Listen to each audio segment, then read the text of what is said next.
Dr. Thomas J. Tobin is an internationally recognized scholar, author, and speaker on quality in technology mediated education, especially copyright, teaching evaluation, academic integrity, and accessibility and universal design for learning. Tom previously chatted with ADEIL about his and Kirsten Belling's book Reach Everyone, Teach Everyone, Universal Design for Learning in Higher Education. He's joining us again to talk about his upcoming book, UDL at Scale, Adopting Universal Design for Learning Across Higher Education, to be published in 2026. We started by discussing formative experiences.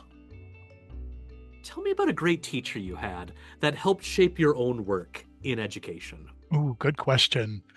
Fred Newberry was on my dissertation committee.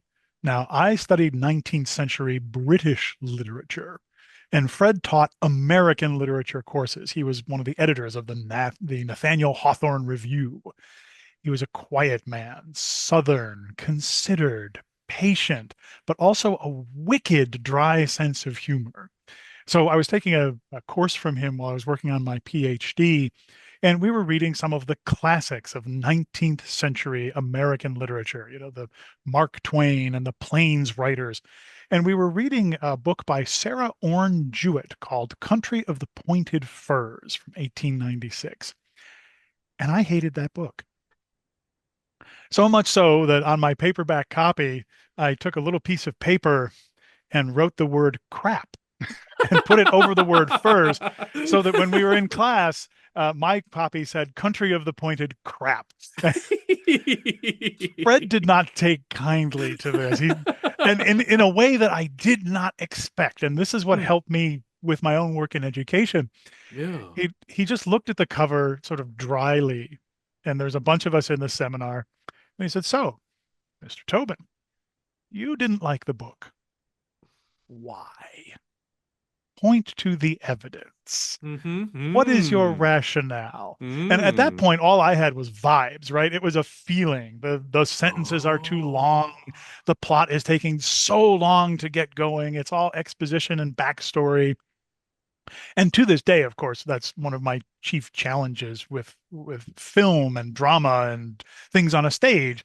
I'd like to see something moving. I'd like to see some action get going. But Fred was a bibliographer. He was a compiler. He was a detail-oriented person. And he taught me that how we say what we say matters a lot. And he also talked about who is included in the conversation. So we don't have to change who we are in order to connect with people who are very different from us in outlook, in approach, in tone. That really launched a lot of the work that I do even today. Who's in the room? Who's taking part in the conversation? Who are we supporting, whether we mean to or not, explicitly or not? So yeah, Fred was one of those instructors where I was so grateful to have taken his class. And then when he was on my dissertation committee, so grateful to connect with him as a human being. And he shared lots of things that I still do today. No, thank you. That very much lines up with what you've shared with ADEIL before, and just what I know about your work. So, no, thanks for sharing that. Which also just kind of brings us to a little bit of a blast from the past. So, several years back, ADEIL had the chance to interview about your and Kirsten Belling's book, Reach Everyone, Teach Everyone, Universal Design for Learning in Higher Education. We'll have links to that previous discussion with Dr. Tobin and ADEIL and links in the video. Could you tell us about some of the major developments in the world of UDL and higher ed since that fantastic book was published? Two big things. One, we had a global pandemic and everybody Yep. was forced to go to emergency remote teaching, which means that even instructors now who never touched technology have had at least a passing acquaintance with the use of technology to support teaching and learning. Did a lot of people, scramble right back from that to the safety of chalk and talk teaching? Absolutely. At the same time, our definitions of what distance learning is have really exploded. It used to be there Mm. was this kind of convenient fiction that face-to-face instruction and online instruction were somehow separate things, that we would observe them, assess them, do peer review for them in separate ways. We'd look for things like voice tone and eye Mhm. contact in a face-to-face classroom. But then when we were looking in a learning management system, I've literally had peer observers say, how do I measure voice tone in a online text-based discussion forum? And, Yeah. and so that convenient fiction is lodged in a lot of people's brains. Since then, though, when we think about universally designed learning experiences, the universal design for learning was at version 2 Okay. before the pandemic.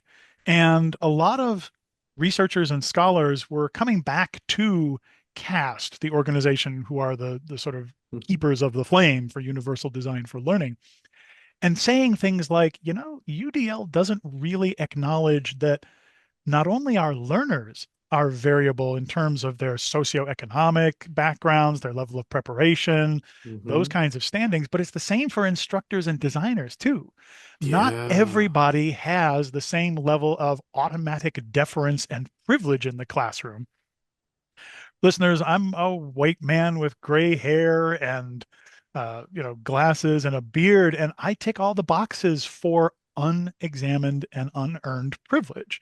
So if I say to my online students, hey, do this, most of them will say, okay, and I'll get very little pushback on it.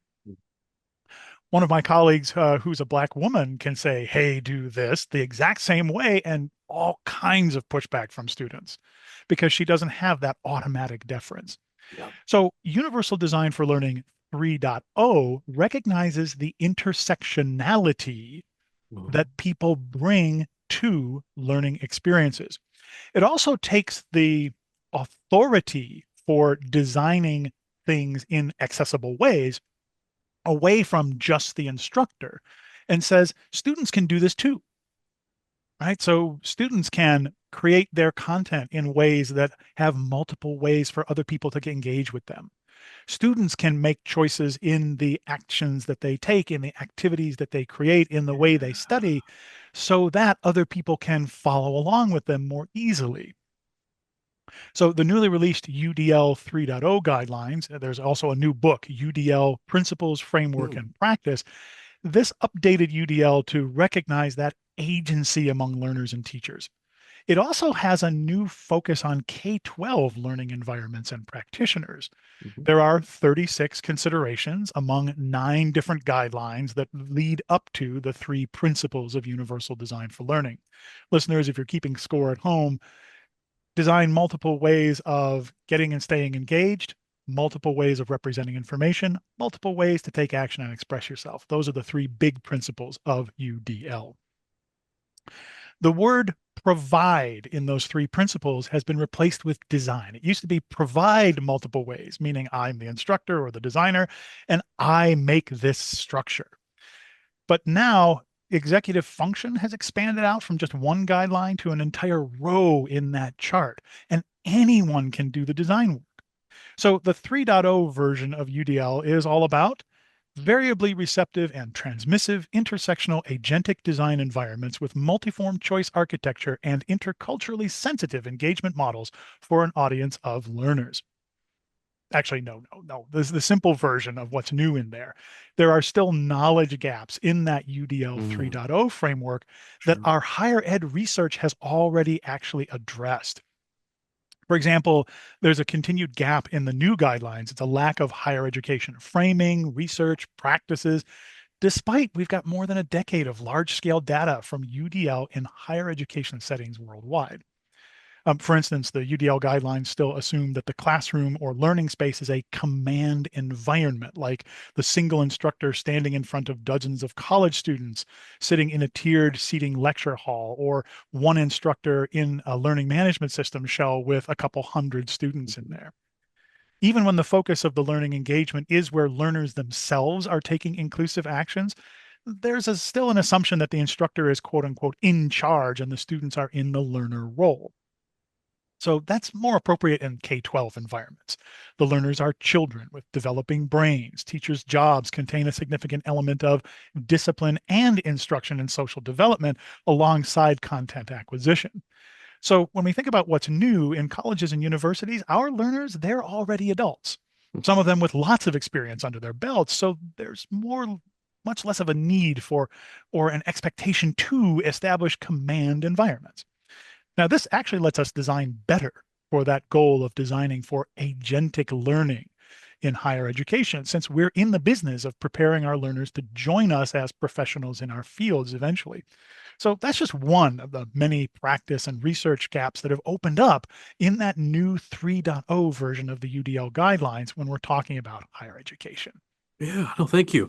I'm reminded of the phrase, thinking of the teacher as the sage on the stage versus the guide on the side, rather than I am the fount of wisdom, as to the guide on the side who's like, let me help you direct your own learning, which Mhm. what you've said very much reminds me of that phrase or Yeah, distinction. and that goes back to Nell Noddings. A lot of us on the podcast Ah, know Nell's work from back in the 1980s and 1990s, and her entire ethos can be summed up by the people doing the work are the people doing the learning. So if your students are just yeah. sitting there Yep. passively Yep. receiving stuff, whether that's online or it's face to face, then it's likely they're not learning a lot. How can we design our educational spaces so that the learners are the one taking the actions of learning? I love that phrase. The people doing the work are the people doing the learning. Mhm. I'm jotting that one down. Yeah. Join us for part 2 of our discussion about universal design for learning at scale, how to do it, why to do it, and how to talk to your boss about it.